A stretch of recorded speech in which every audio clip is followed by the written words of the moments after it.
Andy, my dude, have you heard of the magical website builder known as Squarespace? Ugh, not another Squarespace ad. I feel like every podcast is sponsored by them. Hey, don't knock it till you try it.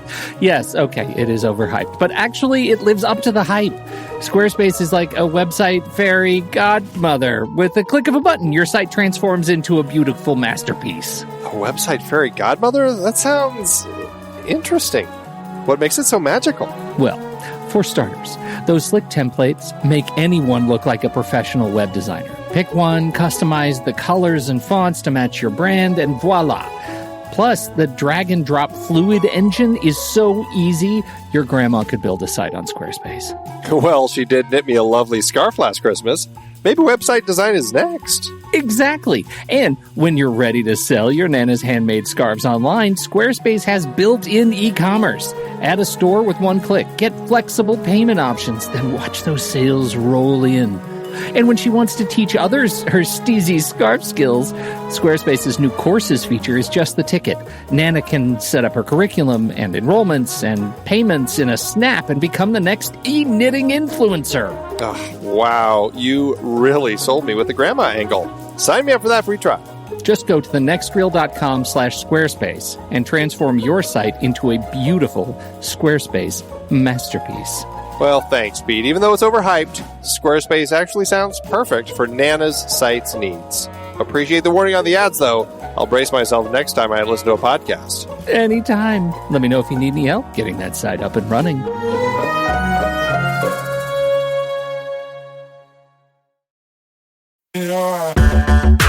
Andy, can you believe we've almost hit 700 episodes of The Next Reel? I know, it's crazy. And with all the other episodes in our family of podcasts, we are well over 1,200 episodes of movie conversation. It's really pretty amazing that we've gotten to have these in-depth movie chats every week for over a decade now. And we couldn't have done it without our loyal community of film fans. Their support over the years has meant so much. For sure. That reminds me, we should give the merch store a shout out. Buying shirts from thenextreel.com/merch is a great way listeners can continue to support the show. Plus, they get to sport our great designs. Absolutely. I think sometimes folks forget we have a variety of shirts, mugs, phone cases, and more available. In fact, a great place to start is with a shirt sporting the Next Reel's logo. We also have that classic Fast Times Spicoli Surf School tee, or the weirdly popular Rusty's European Tour shirt. The one from National Lampoon's European Vacation. Why is that so popular? Search me, but we have sold a ridiculous number of those. I guess there are a lot of Rustys taking trips to Europe? We're always adding new designs based on movies we've covered, like our brand new design for a streetcar named Desire, featuring a streetcar named Desire. So if you want to rep your love of TNR and films, head to thenextreel.com/merch. Every purchase helps us continue to have these weekly in-depth conversations. So visit thenextreel.com/merch today. And as always, thanks for listening and being a part of the Next Reel community. We've got lots more great movie chats coming your way.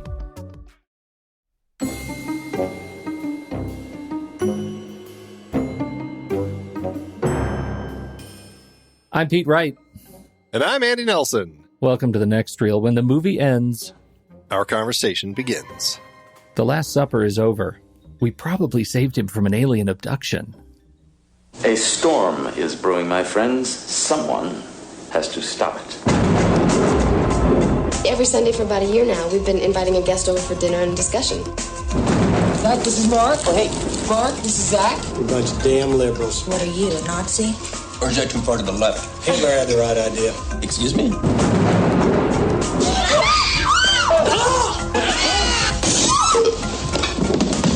Let this pass. We can go on with the rest of our lives. This is terrible! What if you kill somebody whose death makes the world a better place? The Last Supper, Andy. We're talking about The Last Supper. Stacy Title's 1995 political manifesto movie. That is divisive. This is a divisive movie in terms of opinions on the quality of the film. That's what I think. Dark comedy can be a challenge when it's dark and done like this. It's definitely something that pokes at people. So certainly. Certainly will be an interesting one to discuss. I think so too. You and I both saw it when it came out early on, right? So when did you first see it? Do you remember? You showed it to me. I'm guessing that you had it on video and that we watched it, like maybe even in your dorm room. Well, it wouldn't have been in the dorm room because the movie came out in 95. And I don't think we would have had it on cassette before we graduated. So I think I made you watch it in California when we were living together. I think that's probably where it was. Yeah. Yes. So it would have been in the late 90s. And yes, it took me a little bit to piece that together because I have a visceral memory of watching it with you in my dorm room. I know. I think I put way too many movie viewings. Man, we've seen a lot of movies in our dorm rooms together. Oh my God. So that is our ranking. I watched it a lot in that period. That probably tells you something about me. And I have not watched it since probably the early 2000s. So it's been a long time, 20 years. Yeah. I think I saw it that one time with you and liked it quite a bit. Now that I think about it, I think it really was right around then because that was the same summer that There's Something About Mary came out, which we definitely saw in the theaters. Cameron Diaz was a big thing. And you probably said, oh, you think that you know everything about Cameron Diaz? Check this movie out. Yeah, that's probably it. That's probably the story. It was a Cameron Diaz throwdown. What a weird flex. That is a legitimately weird flex. Why would I ever say something like that? I'm just putting words in your mouth, but I'm sure it wasn't quite that. But no, it's a really interesting. Considering her career, like I think my impression of Cameron Diaz was that she kind of started with The Mask and then was just like a Hollywood thing. And I don't think I ever pictured her as an indie actress. And I think that's probably why we were talking about it and why we ended up watching this, because it was definitely something different for her. It's certainly not The Mask. It's not The Mask. It's not There's Something About Mary. It's also, you made a note and I made a note, the same note. And it is, so we're doing this as part of our 90s comedy series. There are parts that for me that are laugh out loud funny, but it's largely, not a straight up comedy in the aspiration of something like Billy Madison or Clueless, like we talked about last weekend, next week. It's a dark comedy. And I think when you have a dark comedy that's dark like this, especially something that is looking at kind of this, it's satirizing, political points of view and one-sidedness and all of this, like that sort of stuff. There also is, just a dramatic, social satire in this film that really isn't funny. And so it is interesting to kind of look at how that works and where is the funny and where is just kind of this dark thread that we have in the film. So yeah, right. Yeah. A lot of darkness. Definitely something we'll be talking about for sure. And with that, this movie was rated R when it was released for language and for some sexuality and violence.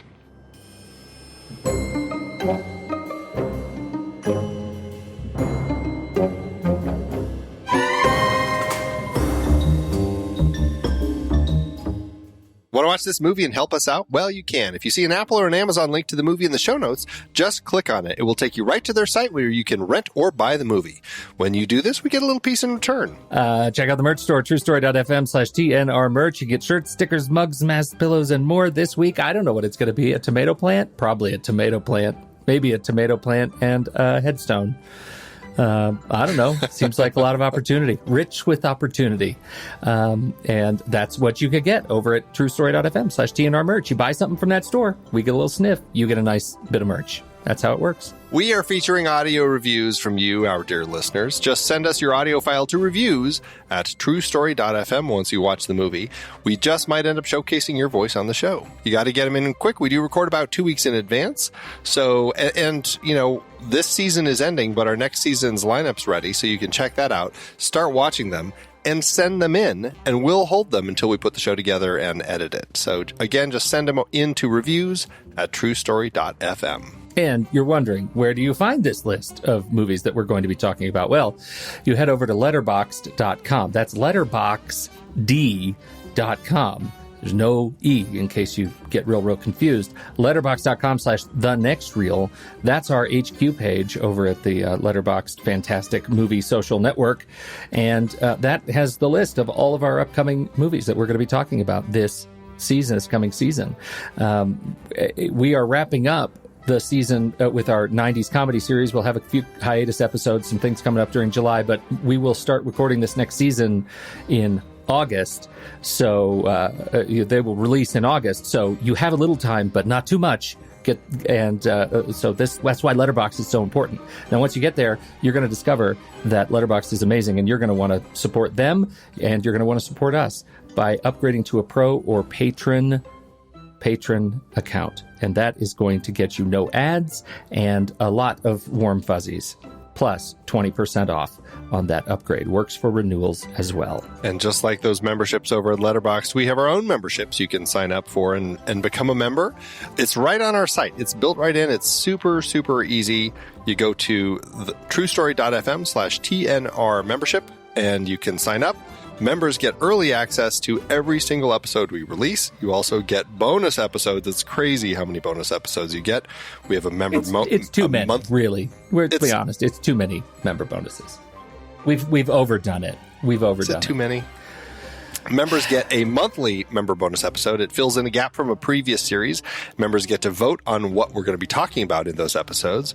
We do a monthly Flick Chart re-ranking episode, and we do a retake episode at the end of each series where we talk through what we learned from that series as a whole. Again, you can go to truestory.fm/TNR membership. That's TNR for The Next Reel.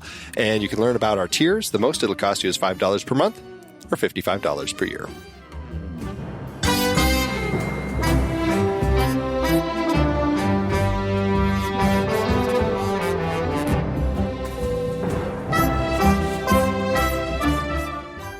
Okay, Andy, The Last Supper. It's time for some supper. It's supper time. It's supper time. That's it. That's what this movie is. It's The Last Supper. It's biblically named. Yeah. Do you feel like there's what do you think the connection is there? The Last Supper. I'm not a religious man myself. But you know what The Last Supper is. You've heard of this thing called The Last Supper, right? Wasn't it based on a Dan Brown book? I'm sure it was. It's when Jesus sat with the 12 apostles and they all eat. It's their Last Supper with Jesus because then, Jesus gets arrested. It's that whole betrayal thing. And it's interesting. I mean, because I don't think this film is really taking any biblical references from the said Last Supper. Wait, wasn't Jesus drinking the white wine like in the painting? I think that's what it was based on. Did he have the blue bottle in front of him? He has the blue bottle in front of him. I think that was the joke. So, but it is interesting that they used the concept of the Last Supper in terms of like what was going on here. I mean, we do have, the painting essentially from the Sistine Chapel that our character Mark has painted on their own ceiling here. So, I mean, I guess there is a sense of like they're playing God, stuff like that. So there's a little bit of an element of this as we kind of jump into this story. Yeah, and the entire thing is they have imbued upon themselves the role of adjudicator of sin, and the Last Supper, the table that they're having, where they have their Last Suppers, is the cleansing table, and it's where justice is served, and it's where they're purging the sins of the future. Right, that is their that is they've made it their role, insufferably so. Yeah, it's an interesting group. We've got there are 5 grad students living together. All takes place in Iowa, and it's Cameron Diaz, Ron Eldard, Annabeth Gish, Jonathan Penner, and Courtney B. Vance as the 5 grad students. They live here in this place that they're all renting together, and they have a little tomato garden in the backyard. And one evening, Ron Eldard, as he's driving home, he plays Pete, his car breaks down, and he ends up getting a ride from a friendly stranger named Zach played by Bill Paxton, who brings him back. Now, they have established that they have these periodic dinners, like a weekly dinner or something, with other people that each of them brings to have debates and kind of have these conversations at dinner with. Zach, since he's there and since their guest was unable to attend, they invite him to join them as a way to say thanks for bringing Pete home and all this sort of stuff. Turns out, as they're having this conversation, he's very racist. He doesn't believe in the Holocaust. He seems to be defending Adolf Hitler. It's kind of strange as far as everything going on here. Plus with, Courtney B. Vance as one of our characters and Penner, also one of the characters. He's Jewish and Courtney B. Vance, of course, African-American. There is incredible tension at this table. And then Zach actually stands up and holds a knife to the neck of Mark. Things kind of go crazy from there, and they end up killing Zach. And that really becomes like the inciting incident here when these 5 students realize, holy crap, we killed somebody. It was out of self-defense, but we killed this guy. What are we going to do? And that is the thing that, kind of shifts their brains. Like, well, we are making the world a better place because we got rid of this guy. That's the setup. I mean, let's just talk about kind of this setup here, because it's not like they just decide, hey, let's start bringing people over to kill them.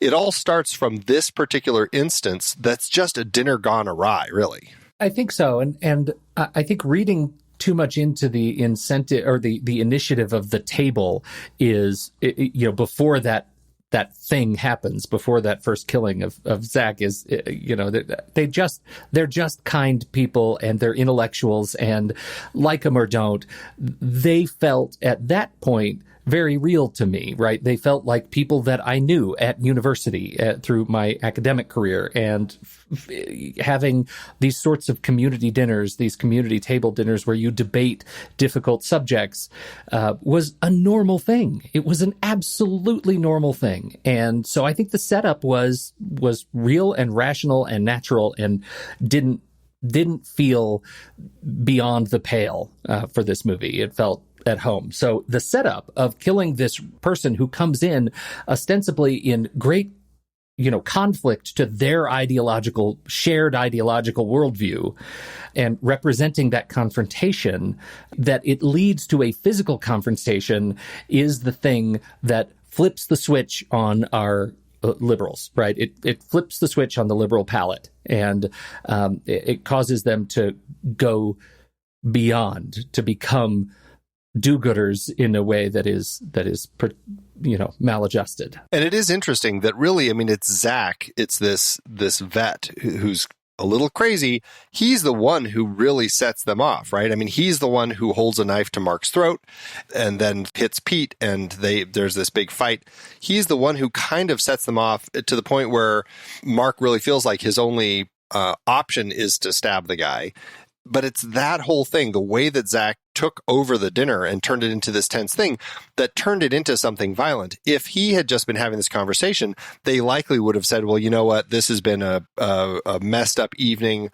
Thanks for driving Pete home, but we're going to ask you to leave. And that would have been the end of this whole thing. So it's interesting that this little Zach's outburst. And we certainly learn more about the Zach character later as the film progresses. But at this point, it's like he causes this shift in them, and they kind of realize we can get away with this. And it's kind of a dangerous line where these characters cross. And in a dark comedy like this, I mean, dark comedy is a really challenging thing to make, because you're taking this, you're satirizing a lot of things about these people. You're not necessarily painting people in a realistic light. You're kind of, twisting things a little bit for the point.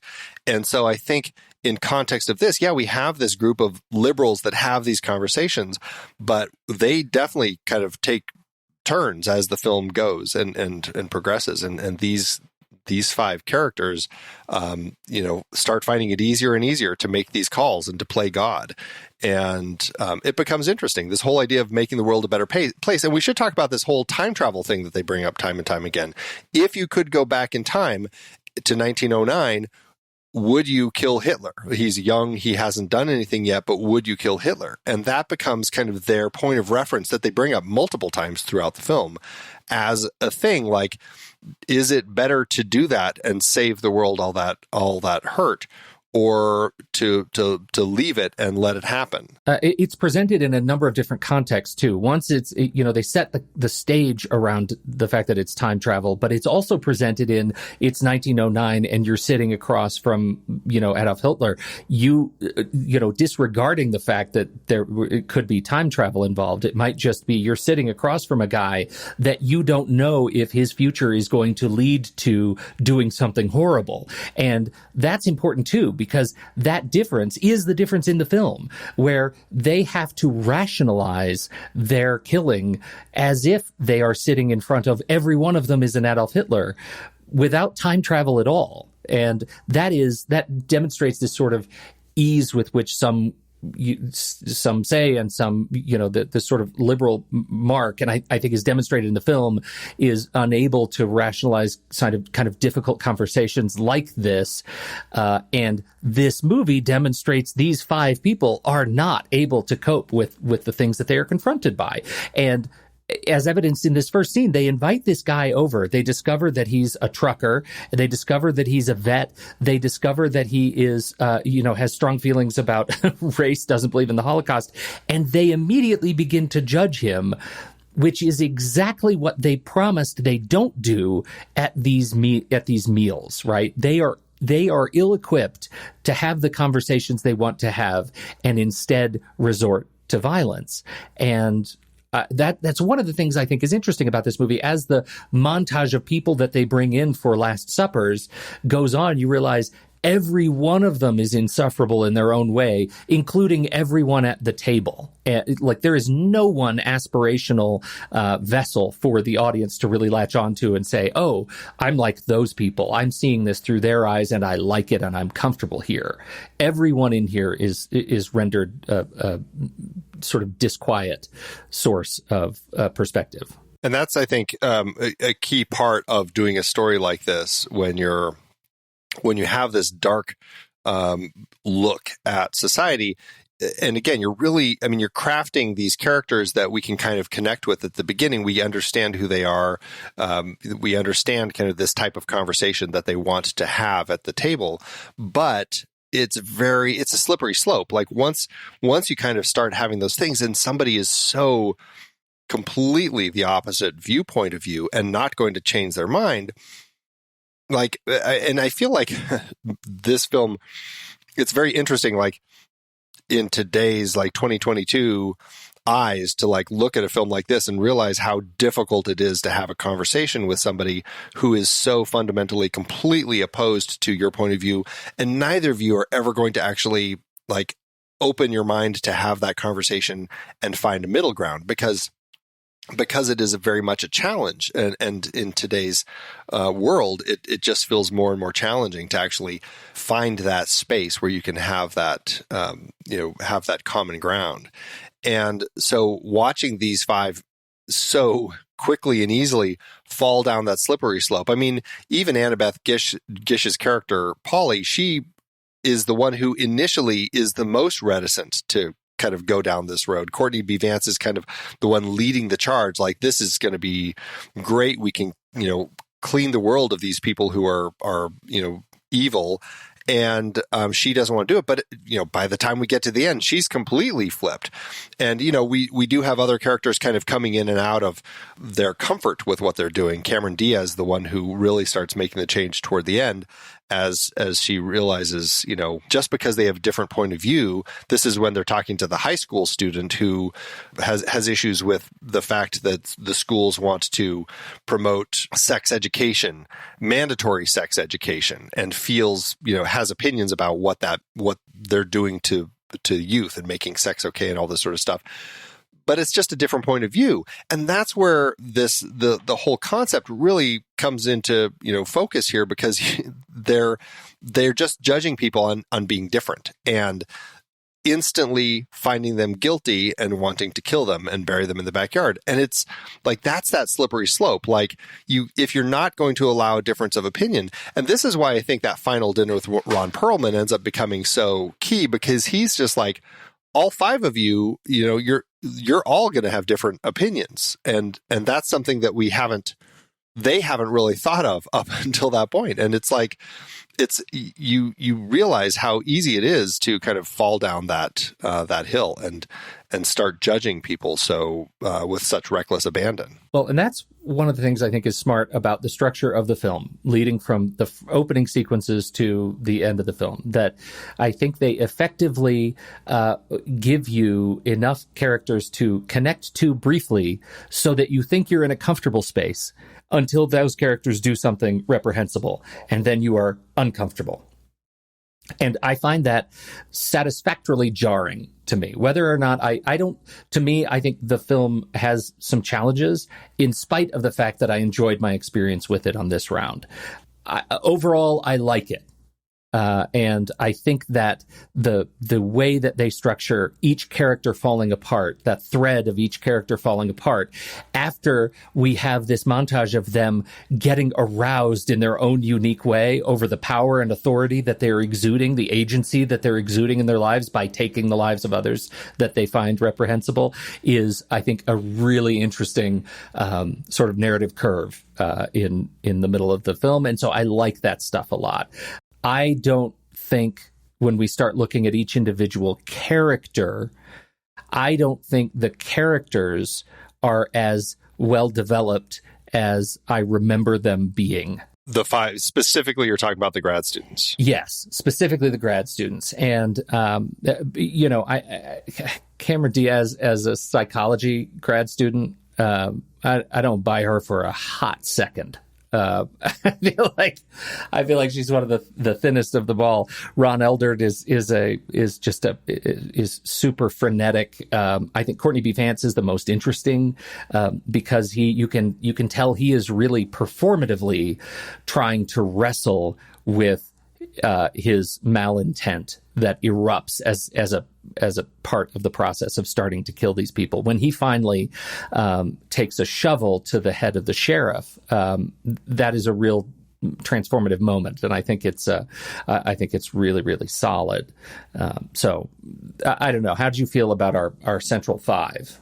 I had less issue than you, but I think also that's because in a story like this, I don't think I'm necessarily looking for them to be as well fleshed out individually, because I think there's an element of a parable sort of thing here where you just have a quick image of who each of them are. You don't necessarily have like these fully fleshed out characters. And I think that's fine. I think we get what we need from them over the course of the film. The struggles that they have, the draw they have to what they're doing, like those elements, I think, work in context of what Title and her writer, Dan Rosen, are trying to craft with the story here. So I just want to engage in that point, because I think that's a really good point. There is a piece of me that sees this as sort of an inside out story, that all five of our central characters represent, id, ego, superego of one identity, right? The grad students become one conflicted identity confronting all of these other identities. And that starts to make more sense when you talk about it as a parable. It's like these five represent the one ideology that and how fragile it is and how it starts to fracture over time. So sorry, and that's how I kind of feel. And even like when you look at who they're bringing over as guests, everybody is painted in such it's like Star Wars planets, like, right? It's just like such a one specific thing that is so wrong with each of these people. If anything, Zach, our first guy, may be a little more broadly painted because, he's a veteran and we like that he's a veteran. He's done good things. He's, fought in wars. And he's a fairly simple man. He's just a truck driver. He's not as much a thinker as these ones, but then he's also this racist and a Holocaust denier and things like that. And there are other things about him. As we start meeting these other people, we have the first one that comes in is Charles Durning as a reverend who's very much against homosexuality. And then you have Mark Harmon as this guy who I mean, he kind of is like very much a male chauvinist, saying that, rape isn't really a thing and has this real issue with women. Then you have like a neo-Nazi, and then Jason Alexander plays an anti-Earth person. Like he's all about, we're here. It's, very much that sort of mentality of like, Earth is here for us to use. And so everybody is so specifically honed in on just that character type. And it's really just designed for us to look at that particular element because of the way that this particular dark comedy is crafted, where we've got this group of liberals that is one mindset against each of these other types of mindsets and what that does to them. But we start kind of getting a little more the areas get a little more gray as we go, and that's where we get the guy who, I mean, he seems like a neo-Nazi or somebody who actually starts saying, you know what, you guys are right, and maybe I should start. Like, he actually listens to them, and that's the first time that they're confronted with that. But then they shift it around and make him feel it's okay for you to think that, and so he accepts it, and then they kill him anyway. But like, they're defeating their own purpose. And then, of course, you have that high school student who, again, they're looking at these things that it's just like, it's just talk about, sex education. This doesn't make a person an evil person. And so they start with these big things, but by the time we get to that point, they're much smaller, yet they're still treating it like it's this big thing. So I like the way that the story crafts and allows you to have these big characters that lead to stuff that is much less, dark, and something that people can just have a conversation about. I mean, it's very hard to say, hey, I'm this liberal, you're this neo-Nazi, let's find common ground so we can talk together. It's very difficult for that. But by the time you're getting to this girl who is just like, I just don't think that schools should be teaching sex education to my fellow students, that's something you can have a conversation about. But they look at it as like, let's kill her.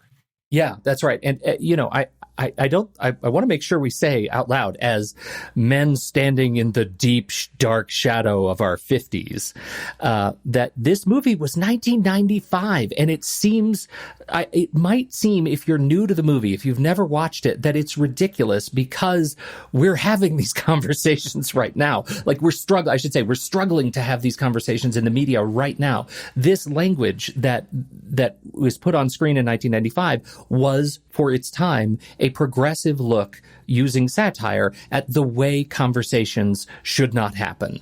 And I think for that, it should be in its own way celebrated. It was a new thing. The fact that it is less incisive, it's less scalpel than it is hammer, is part of its, to me, part of its charm. But I can understand how others might completely disagree that it's an overweighted, sort of a blowhard of a film.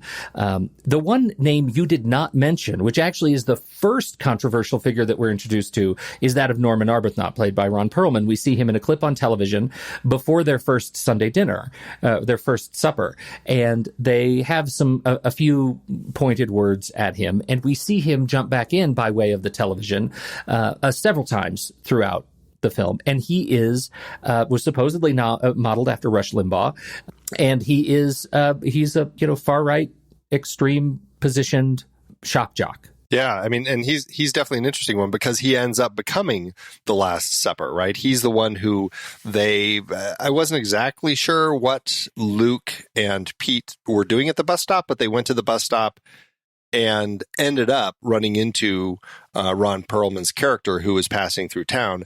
And since the buses are all shut down because of weather, they invite him back for dinner. And so this is this final scene where you actually now have this big character that represents everything that they're against, that they keep seeing on TV over the course of the film, finally now in their space. And it feels like they've been building up to this, and this is the big dog, and they finally have him in their place.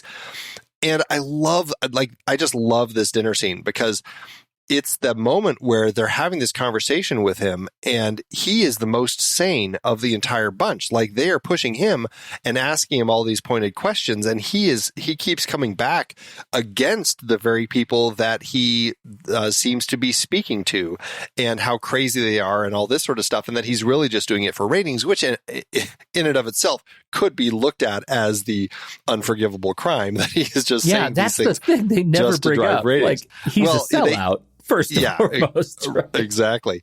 But it plays so interestingly as they have this conversation with him, and he really seems like the sane one in this group of people who are, they have taken everything to their own extreme, that they are just looking for him to say the one thing so they can give him that wine. Yeah. Right. Ron Perlman was perfect to play the character. He was perfect. I thought he was absolutely perfect. And this is one of the roles when I think of Ron Perlman that I remember of him with his grin, that awful, awful grin he managed to conjure in the context of this character. It's just, now he also, you say he's the rational one. Like, he keeps coming back to this, like, I happen to be representative of a machine that clearly you all don't understand. So let me help educate you. We have to have extremes in order to anchor the middle. And that's what we want, don't we? He says provocatively, we want to have a middle where we all can live together, but we have to have extremes on either side to be able to anchor that middle. And that is a worldview that they simply weren't ready for, or had over the course of the last, 85 minutes with us, whittled away their ability to understand that particular position. And so just when they all step out of the room, Before we get to that, before they leave the room, I think we need to talk about the Hitler go ahead. conversation, because that comes up again. With him, they ask him, if you could go back in time to 1909, would you kill Hitler? And he's like, absolutely not. And they're like, have some wine. He's like, but he explains it. He's like, I would have a conversation with him. I would talk to him about these things and see if I could actually change his mind. And it's that perspective that actually is the most sane. And theoretically, that's exactly what they're doing these dinners for. Right. But they've completely lost track of that. But that's what they're doing. They want to have people, they can have these interesting conversations and talk about these points and potentially maybe change some minds. But they're so far from that at this point. But that's exactly what he's saying he would do. And I found that to be so interesting, because that's exactly the point of view of a sane person. Interestingly, it's also, to a large extent, kind of the point of view of the type of person who ends up moving into the political circles and ends up like making a lot of these decisions and leading, as we end up kind of with the voiceover at the end. But anyway. Right. Well, and as he has said at dinner, he is committed that I already have power. Why would I need to run for president? Right. Which I thought was, I have more power than the president, he says. Right. Why would I want to invest in that? I thought that was a interesting observation. Now, so they all can't come to an agreement on whether or not they're going to kill him. This demonstrates the fractured nature of their ideology at this point. And it's Courtney B. Vance's character who is really pushing to end the Hitler argument. And he actually has a gun now, since he killed the sheriff, and is ready to use it on anyone who gets in his way. So from the beginning, where in fact it was this Perlman clip on TV that incited the Hitler argument in the first place between them. Now, over the course of the entire film, they have undone their ability to approach that particular thought experiment at all and have dissolved. They managed to come to terms with some peace. They come back to the table. They're not going to kill them. But in the meantime, we have Ron Perlman's Agatha Christie bit, where he is able to look around the room. I guess maybe it's less Agatha Christie and more Usual Suspects, where he looks around the room and is able and sees all of these elements and is able to put them all together. He sees the graves and the tomatoes, and he sees the wine, and he sees all the elements that the newspaper about the missing sheriff and missing people and everything. And he puts it all together. And just as we have come to appreciate him and the fluidity of his worldview, the flexibility of his worldview, they all come back in, and he has poured them some wine, and clearly, I think, I don't know, I mean, I think we're meant to already have figured it all out. He's either protecting himself, or he's doing exactly what they were going to do to him for ideology's sake, and he kills them all by making them drink the poison wine. So what? What do you take of that? Well, it's a really interesting ending because, I mean, you have this guy, and I mean, you know, what we see is they have the wine, and then we cut to a painting. You know, Mark is this artist, and it's a painting of an empty table, 5 bodies on the ground, with Norman standing over them, smoking his cigar. Presumably, either Mark painted it as a prescient image of his future without realizing it, or it's just, you know, a movie art that, you know, tells us what happened without showing it to us. But because my impression is that they are all dead. Like, that's the impression I have, is that he tells them, don't worry, I didn't pour any of the bad wine, because they had told him, oh, don't drink that, we think it's gone bad. But we think that he has poured that for all 5 of them. They have their toast and drink their wine. That's what we're meant to think. I'm really torn on the end of the film and how we're meant to take it. Did they actually just end on a positive note, and he pours them good wine, they drink the wine, they have their thing, but they've learned, I mean, we know that Luke, Courtney B. Vance's character, had a breakdown, came out of it, they were able to pull him out of it. And if anything, I think that this conversation that they actually had with Norman, if he didn't kill them, and they have this moment where they realize what they're doing and that they've taken this too far, it's going to set them back on track. Mark could have painted this painting as a way to kind of close things up, saying, you know, Norman showed us the error of our ways. This is that part of us that is dead now, and now they've moved on. Norman has also moved on and now has gone into politics. Or did Norman actually kill all 5 of them, and it is his way to kind of, do exactly like you said, do what they were going to do to him, and kind of move, they're representing the extremes now, and now he's moving into that extreme where he is going to run for office. It's interesting the way that it ends, because it's not incredibly clear as to what actually happens. Yeah. But I think either way, you end up getting some interesting ways that you can read the results. I think you can. I think the way the opening credits set up the paintings, there's no necessary connection to, Mark as the artist of those paintings.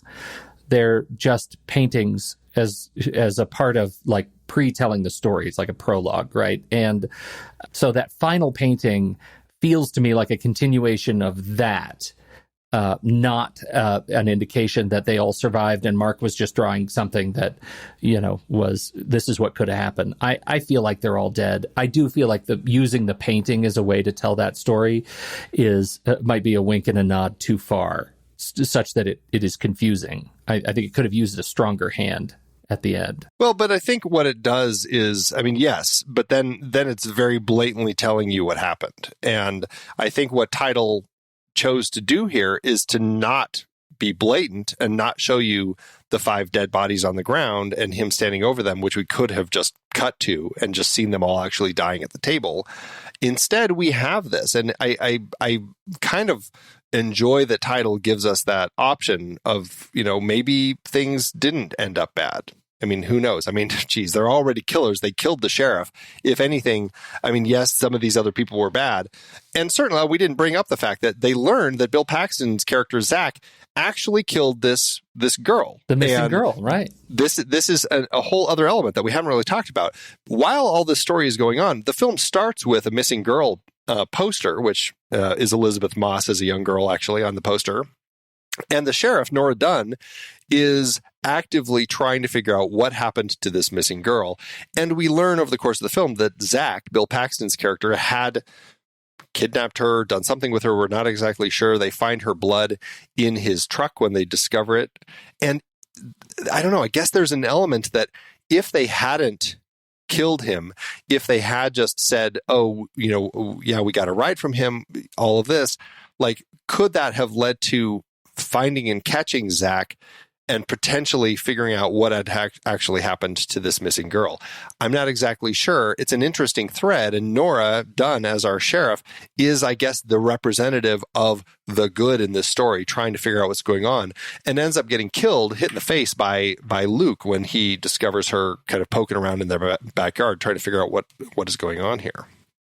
How did you read this element of the story? The framing device, of the Jenny framing device? I guess so, yeah. I liked it.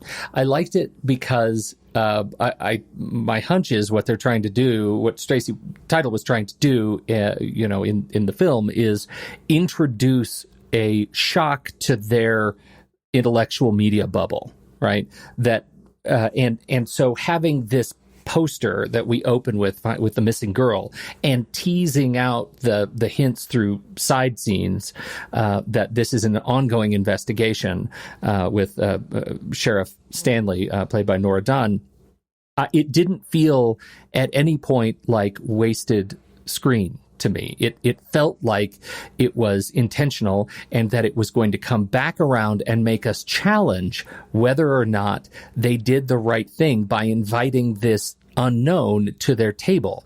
They effectively, and I'm saying this in heavy air quotes, they effectively pre-killed Hitler from doing something else worse later, right? By killing Zach, did they make good on the thought experiment? And that, I think that's what we're meant to see. As a result, it also allows us to demonstrate introducing conflicting arguments to the table. One of the things we hear very early on in the film is them talking about these other people that they're inviting to the table. And they're other people that are from their own, they may not know them personally, but they're from their own world, their own intellectual sort of academic space.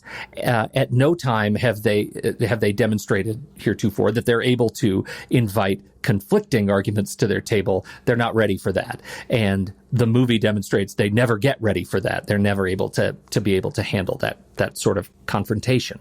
And so I think having this Jenny framing device opens the door to a number of different strategies for communicating the intentions of the film that I think all of them in their own way work. I didn't find myself disappointed or bored at any point. No, I didn't either. I guess if there was, an issue I do have with the film, I mean, I think that it does present a lot of really interesting ideas. I like the idea of having this kind of framing device of this story as the sheriff is trying to figure out what happened to Jenny and how that ties into Zach. But I feel like they could have found some cleaner ways to give us the results of all of that. And that's where I'm like, torn, like they ended up killing Zach. Did they in fact stop Hitler quote Hitler, as you had said?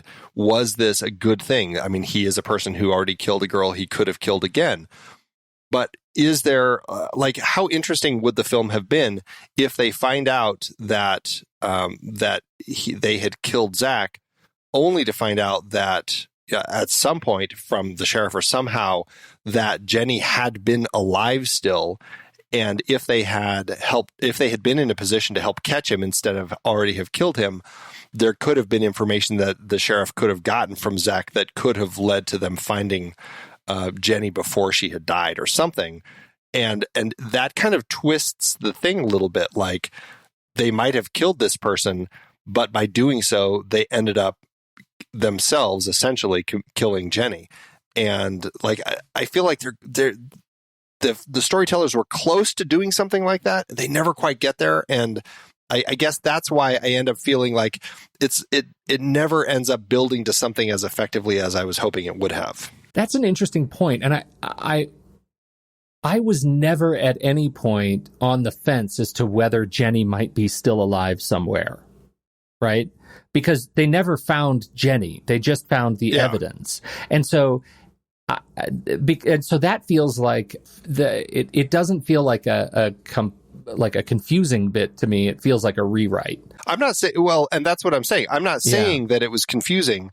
I'm just saying it ends up feeling it ends up falling a little flat and feeling underused as an element of the story. Because by the time we get to the end, they're still missing Jenny posters up. It's like what was the overall impetus to kind of have this in here? Because it really never takes us anywhere. And so I guess I am kind of doing a rewrite saying, if they had found a way to do something like that, it would have given us a little more and given these 5 grad students something heavier to actually think about how they ended up playing a role in this thing. And I think in the context of doing this dark comedy and this satire on this way of thinking, how that actually, paints them and what they realize about themselves. I feel like they needed to have a stronger drive with this side of the story. I'll grant you that. I will grant you that for sure. Let me just ask, how much of that do you think could have been improved story as is with a stronger sheriff? I felt that Nora Dunn was likely miscast. It felt like a rather anemic investigator. And I didn't ever feel any intensity or threat as a result of her involvement as law enforcement when she comes into conflict with these people and discovers them. It felt thin, and I kept wanting a stronger hand from the police as this comes up. What do you think of Nora? I don't have issues with Nora. She felt world weary and kind of going through the motions of this, where she felt like this girl was probably already dead, but she's just kind of going through the motions, trying to do her part. If anything, I felt like it just wasn't written as strongly as it needed to be to have it as an element in here. Like if she's going to be our representative of the good, in this film of no other good characters, then we really needed to make that a bigger role and have a more important part, especially by the time we get to the final confrontation between her and Luke in the backyard. It's like it just kind of fizzles out. And so it does end up feeling like they wanted something in there, but it just doesn't feel like they knew what they were doing with it. Like, I just feel like the film would have been stronger if they had just not had that in there. Like, it's not giving us a whole heck of a lot. I can see that. I also feel like part of the object of the sheriff is, she represents the Sisyphean task, right? The task that is, as you say, it is the task for good. It is the ultimate good in a film with no ultimate good, and it's the thing that you say she's world weary. She represents, I think, in a movie with so much nod to religious tropes, she represents kind of Jesus, right? Like doing this thing, even though everyone else has given up, has like shunned her efforts. She's the only one who is out there pursuing leads on this particular case to find this girl and to deliver her from evil. And so it just feels like a representation of a cause that is underused, I guess, in that regard. So maybe I think I'm ultimately agreeing with you, but I do just want to lob a little bit of the let's have a stronger hand play this part. She felt a little bit wandery to me. Well, I mean, she's certainly like one of those faces that you see pop up in here, and you're like, oh, that's an interesting choice to play as sheriff. I mean, I always think of her as Saturday Night Live, and that's where my brain goes to when I see Nora Dunn. And so to that end, I mean, she plays fine. She looks the part. She works well in it. I guess I always think of her more in a comedic bent. And so, yeah, I think if anything, they could have found either a different person to do it or just made the character stronger altogether. Can we do a quick IMDb game on Nora Dunn? Because I think this is you don't happen to be looking at her page right now, do you? No, I am not. I'm curious what you would say are Nora Dunn's top 4 on IMDb. Can you tell me, is TV up there or animated stuff? No animated stuff, and it is all feature films. Wow. See, I would have assumed Saturday Night Live would have been on there. I don't think I can do it because honestly, I can't think of any movies that she's been in. Yeah. I know she's been in a bunch of them, but she's one of those people that is like I feel like when she's in movies, she's always doing like bit parts and stuff, like I just don't think of her in any leading or even like primary, like in this film, she's definitely more of a supporting character. I don't think of her in many supporting characters. And I am curious if when I tell you each of these movies, you'll be able to picture the role she played, because some of them I can't, and I've seen all of these movies. She played Shannon in Pineapple Express in 2008. Can you picture her? No. How about Colleen Douglas in Drop Dead Gorgeous? Oh, okay. Yes. Yes. Yep. Okay. That's one I can actually picture her in. How about Cindy Pinzicki in Southland Tales? I never saw it, so I can't speak to that one. Okay. How about Adriana Cruz in Three Kings? Oh, absolutely. I should have remembered that one. Totally should have remembered that one. That is weirdly the film that I always picture her in, because she's the bulldog reporter in that one. Yeah, totally. That's okay. Yeah. But isn't that interesting that she's also, the first thing I think of for her is every time is Saturday Night Live. She is anchored in my memory as SNL and feature films. She's got 129 credits across TV and feature films, and has worked an awful lot, much more TV, I think, than features, but she's been in a lot of stuff. Not that she is an incapable performer. I just feel like she's miscast in this. I just wish something stronger in this. Sure. I feel like they were going for maybe what's her name in Fargo. That kind of dogged, awkward detective would have been a better cast for me. Yeah, of course. The movie hadn't come out yet. So I know. But just when you think of, let's bring our own Marge Gunderson into this one. No, of course not. But I just feel like in this movie, that sort of heightened comedic kind of identity would have been better, and they achieved that in Fargo for me, and they did where they didn't here. That's all I'm saying. Yeah. If you could go back in time and recast this movie with any actor from a movie that has come out 20 years later, what would it be? Well, yes, anyway, Frances McDormand, yes, would be great in the role. We should talk a little bit about Stacy Title. Stacy Title, this was her directorial debut. She hadn't done a whole lot. I mean, she had, I think she actually did a short film a few years before this, and then she did this. I think her dad was in advertising, like a producer, and from that, she knew a lot. Like, she ended up having been in circles with a lot of the different big time directors who also were doing ads, like Michael Bay and Ridley Scott and stuff. And so she ended up meeting a lot of those people through her dad. And she ended up meeting Jonathan Penner and marrying him, who plays Mark in this film. She's very much kind of in the Hollywood circles for all this. So even as a first-time director, she ends up getting a lot of great people to kind of be involved in the project because of those circles that she had been in. She didn't end up getting to direct a lot of films. She did this, Let the Devil Wear Black, kind of going into a lot of the horror stuff. Snoop Dogg's Hood of Horror. The Bye-Bye Man was the last thing that she did in 2017. But really, her story is that she ended up in 2017 getting diagnosed with ALS. She kept trying to work. There are some videos, of her and her husband who stood by her through the whole thing. And it just, she progressed very quickly with the disease, and it ended up taking her life in 2021. Yeah, it was a very kind of just a sad thing to hear about when she ended up passing away from it. But very tragic, just sad that she was never able to quite get much farther with her career.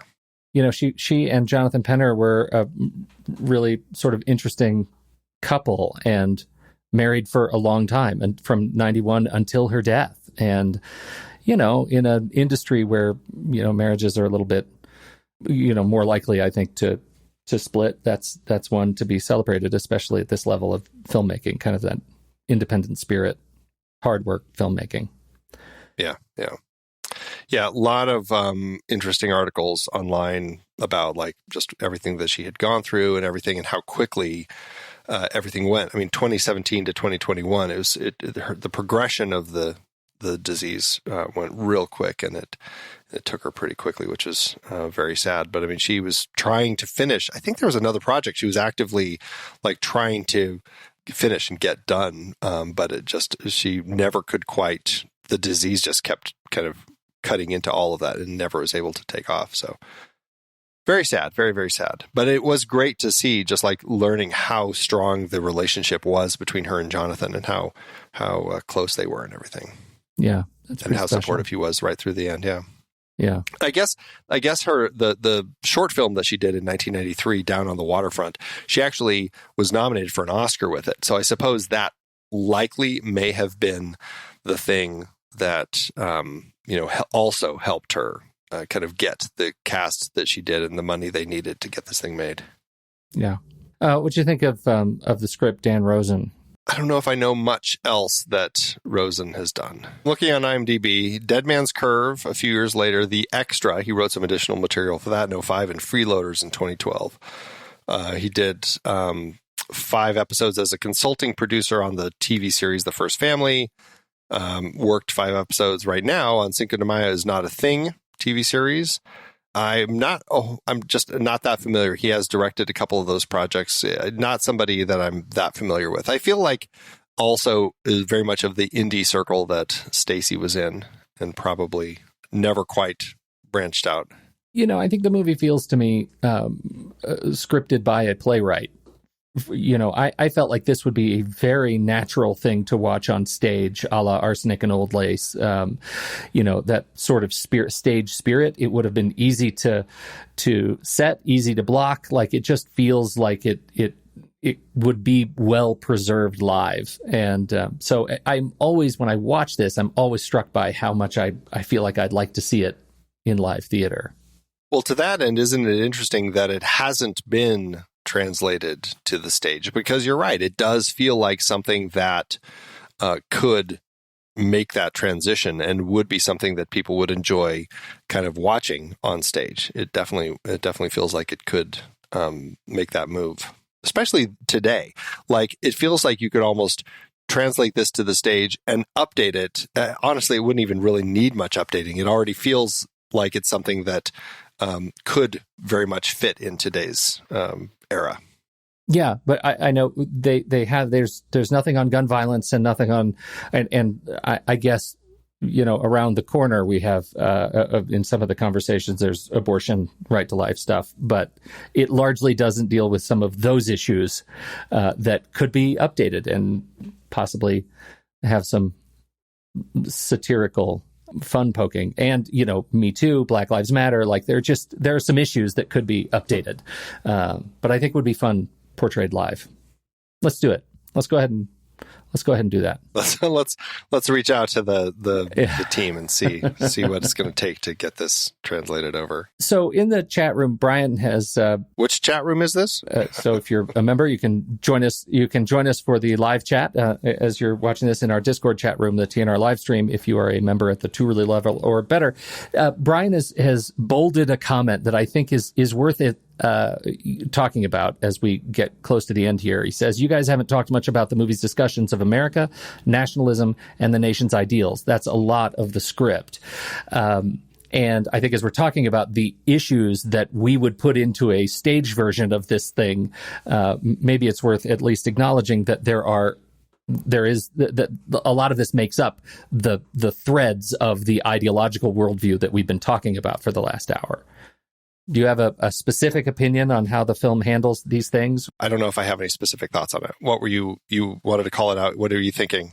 I do have specific thoughts. I'm so glad you asked. And I'm not interested in it because I think that gets into political debate, which I don't think is specifically the intention of the film. The intention of the film for me, as I watch it, is look at how all of these worldviews collide and how ill-equipped any of them are at having conversations about anything hard. And it doesn't have to be limited to America, patriotism, nationalism, national ideals. They're all bad at at talking about these things. And to my eye, that's the stuff I want to talk about. As soon as I start talking about the script's position on American nationalism and the nation's ideals, I'm in a position about politics, and I don't care to have that conversation, certainly not about a movie, about this movie. So that's where I am. I feel like it's more interesting watching this movie in particular, talking about how they talk about those things and not the script's intentions behind those things specifically.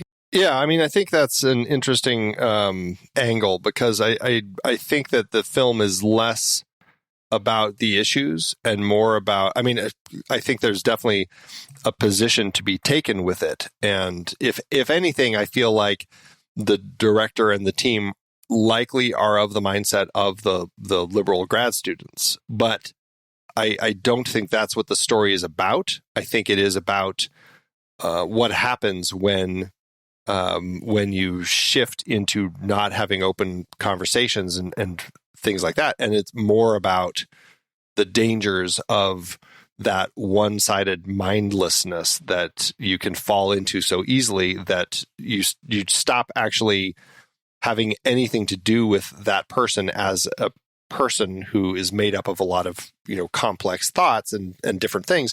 And you just focus on that one element. Now they're evil and you're going to kill them. And I think that's more what it's about than the issues themselves. Yeah, and when you look at the end position, Ron Perlman's character ends up, as I think just will settle on, at least I'll settle on the fact, I think they're all dead and that he has killed them. And that possibly the redemption is that the ideology of the liberals, they've come around to, hey, we're not going to kill this guy. We've learned something. And they end up dying anyway at the hand of a guy who hasn't learned anything. He doesn't have the benefit of having gone through the conversations that we've had with the liberal id, ego, superego, and their struggles with these conversations. And so collectively, as they've absorbed the will of the good and bad, the spectrum within their own table, maybe they have, as Ron Perlman's conversation at the end, maybe they have anchored in the middle, that it doesn't matter that Paulie is still super liberal, and doesn't matter that Luke is still having the hot shakes because he's still so angry, but that as a group they have come to center, and maybe that's the thing that we need to walk away from. That's certainly the thing I think I walk away from with this movie. Well, I mean, yeah, by the time we get to the end, they're able to talk Luke off a cliff, essentially, from just turning into the pure evil, and they do actually come together. And so, yeah, maybe it is that idea of you're able to kind of move there. It's an interesting. It's definitely an interesting film. I mean, it's not a perfect film. I do think it has issues. I do think it gets a little cloudy on some of the messaging that it's trying to do. But on the whole, this is what I find interesting about this type of dark comedy that really is trying to satirize this type of society, is that it gives you these really interesting perspectives and kind of shows you these dark, dangerous paths and where they can lead. And I think in context of the way that the story does it, I found it to be a very interesting, engrossing watch. I'm glad we threw it in the series. I sort of subversively wanted to talk about it for a number of years on the show. So I'm glad we finally were able to throw it into this particular series. And it is, I think it's an interesting film, and I think it's worth watching. Absolutely. Absolutely. Well, we will be right back, everybody. But first, our credits.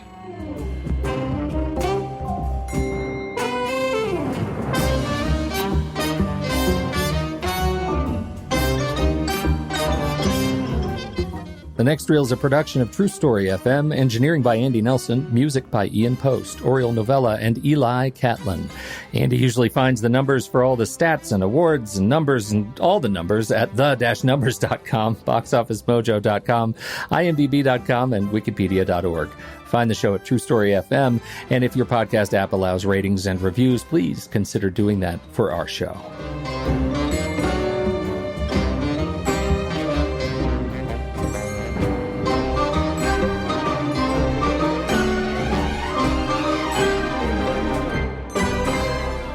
All right, Andy, how to do at awards season. It was an interesting film to kind of hit the awards market. I mean, it was a film that played at Sundance. It didn't necessarily make a huge splash at Sundance, but certainly people recognized it. And so it ended up getting out in a few other festivals. It played at the Cognac Festival du Film Policier in Cognac, France. This is the Cognac Crime Film Festival, and it ended up winning the Grand Prix. This festival ran from 82 to 07. I guess they have since stopped it. The other festival that it ended up getting recognized in the awards bit was at Mistfest, which is the International Crime and Mystery Festival in Cattolica, Italy. It was nominated for Best Film. It may have won, it may not have. IMDb under the list for mystery. It's they never apparently actually tell part you of if you win. Part of the mystery, exactly. At Mistfest, it lists all the films nominated for Best Film, but none of them are marked as the winner. So I don't know. I have no idea which film ended up winning, or if it's just one of the things that they just recognize a whole bunch of films. I have no idea. But anyway, it does have those two bits of recognition under its belt. All right. So now we have to talk about the numbers. Were you able to find any numbers for this film at all? It seems like one that would give you struggle.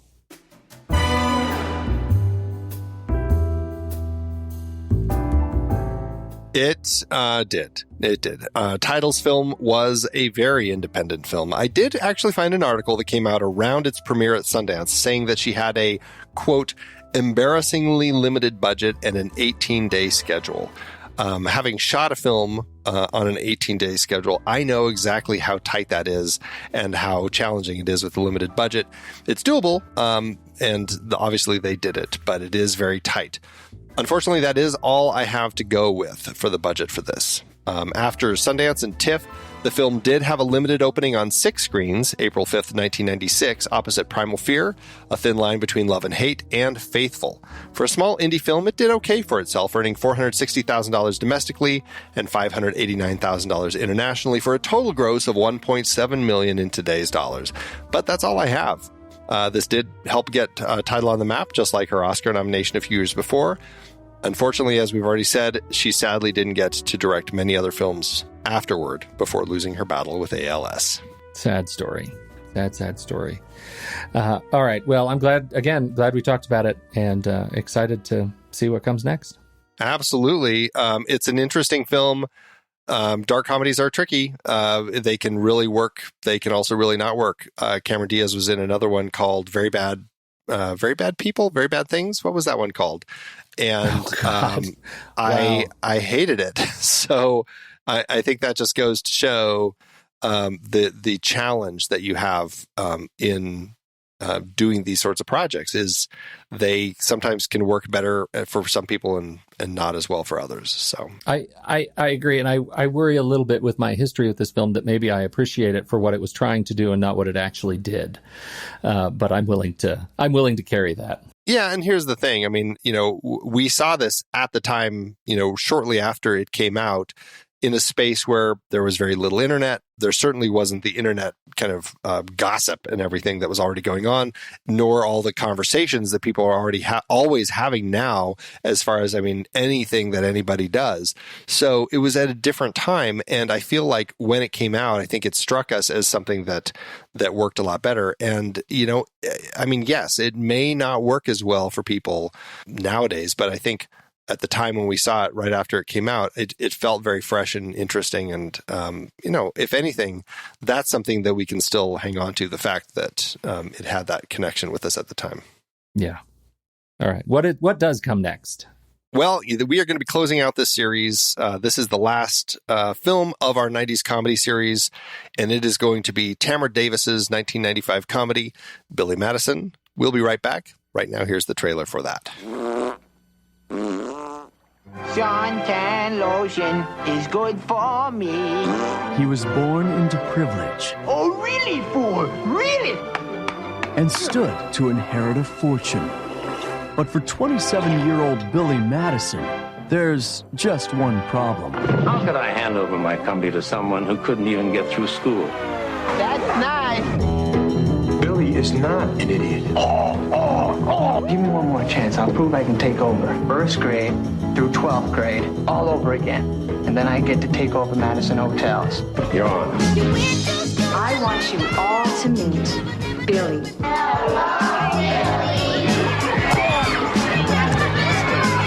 You want some more of that? I didn't think so! Don't you think it's a little pathetic that just because of who your father is, you get to come to school all over again? Yes, I do. I heard he's retarded or something. Good morning, class. So let's all open up our Reading It's Fun books to page 69. 69. Where's Billy? He's in school, man. So what's it like being back in school? I don't know. I kind of feel like an idiot sometimes. Although I am an idiot, so it kind of works out. Universal Pictures presents Norman Invasion of England. 1066. That is correct. Adam Sandler. I am the smartest man alive! Spanish Armada. 1466. 67. Billy Madison. 1469. 1514. 1981. God, give me the answer! All right, Andy, it's letterbox time.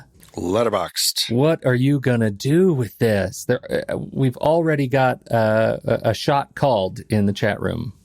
Are you going to be there? Are you going to give it a 5-star? It's not a 5-star film. It's a film I definitely have some issues with, but I do find it to be a very interesting film. I think that what Title and Rosen put together here with these actors and the conversations that they have, I really enjoy the way that it builds. And I really think that having the final conversation with Norman, the way that it plays out, to be extremely just exciting. I think that it made for a really exciting film. So I'm going to give it 3.5 and a heart, I think is where I'm going to end up landing with this. I think it's a short film. It's, an easy one to watch, and I have a good time with it. Oh, wow. 3.5 and a heart. I was torn. I was like, is it 4 stars? Is 3.5? I'm like in that zone though. More so than like the 3 to 3.5. I'm more in the 3.5 to 4 zone. So I have a parallel film just in terms of how I feel when I'm watching it. It's not a comedy. It's not trying to do the same thing. It's science fiction, but it's another one that does feel like it could be a weird kind of stage play. Very complicated, but it's 2013's Coherence from James Ward Burkett. I loved that movie. I loved it. And I had given that one 5 stars and a heart. And I know it also has some challenges, but it was a film that I adored. And this, I feel like the texture of these two films are reminiscent of one another, but I don't feel as strongly walking out of The Last Supper as I do with Coherence. That's where it starts to fall apart. Even 2 days after I watched it, I'm already thinking, I love this film for what it was to me, and I'm noticing the cracks more. It's really between 3 and 4 stars. I think I'm going to go with 3 stars, but a big beating heart. I'm absolutely going to watch it again. I feel like it'd be interesting to introduce to my college student child that I think is thinking about a lot of these things, and to see how she reacts to some of the armchair kind of thought experiments that are brought to bear in this movie. So, yeah, I think 3 stars and a big heart. Coherence is an interesting one to compare it to because, I guess when I say interesting, I mean, I'm a little confused by the comparison other than like the indie project. But I feel like that's just kind of like a real thought-provoking sci-fi story as opposed to a social satire. It's because it's so much of it is people around a table. There's a big part of it where people are around a table. And so maybe that's where my comparison ends. I don't know. I just, for some reason, I immediately thought I finished this and I was like, I need to go watch Coherence again. I want that feeling. Well, that is a good film. I definitely agree. All right, everybody. What did you think about The Last Supper? We would love to know. Hop into the Show Talk channel over in our Discord community. We're going to be talking about the movie this week. When the movie ends. Our conversation begins.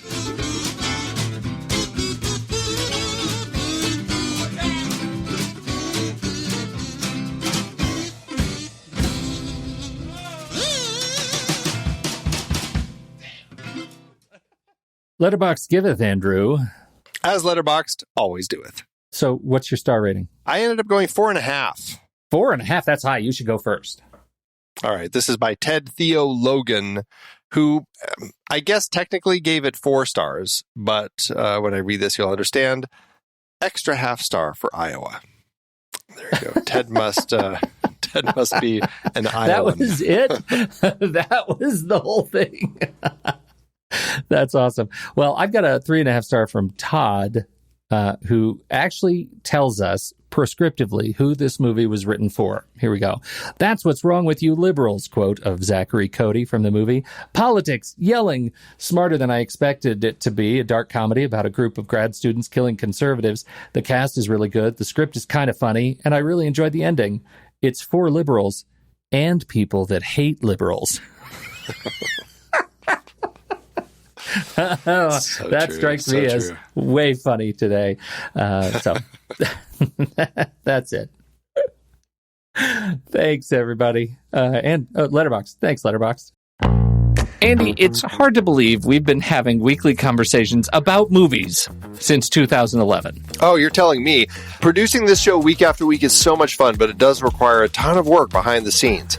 If you'd like to help support our efforts, one easy way is by using our Originals page when shopping for books and movies that we've covered. Your purchases made through our links give us a small commission at no extra cost to you and allow us to keep having these great discussions. The Originals page at thenextreel.com/originals has links to purchase the source material behind our adapted film discussions. Your purchases there help support the show at no extra cost. For the entirety of season 11, we featured films directed by women. The only exceptions were some of our member bonus episodes. We talked about The Lure for our horror debuts series, which is a very loose adaptation of The Little Mermaid by Hans Christian Andersen. Definitely miles from the Disney versions. For our 10-year anniversary series, we covered We Need to Talk About Kevin, taken from the Lionel Shriver novel. Man, that was brilliant. And horrifying. Yeah. The Journalist series included Merrily We Go to Hell and The Weight of Water, adapted from Anita Shreve's bestseller. We filled some gaps in previous series with member bonus episodes on adaptations like Malcolm X, Mr. Blandings Builds His Dream House, Cactus Flower, Wild at Heart, Life Force, and The Blues Brothers. Our John Hurt series looked at a trio of adaptations: Chilly Scenes of Winter from the novel by Anne Beatty, Awakenings based on Oliver Sacks' nonfiction book, and Rambling Rose adapted from the Calder Willingham novel. 2 films in our coming-of-age debut series were adapted from books: The Virgin Suicides from Jeffrey Eugenides and The Diary of a Teenage Girl, Phoebe Glockner's graphic novel. We had Queen of Katwe for our sports series based on Tim Crothers' nonfiction book. And Clueless kicked off our 90s comedy series, loosely adapted from Jane Austen's Emma. It totally took place in the 90s, though. Find all of these books and more adaptations on our Originals page at thenextreel.com/originals. Start your next read from the movies we've covered. Visit thenextreel.com/originals today.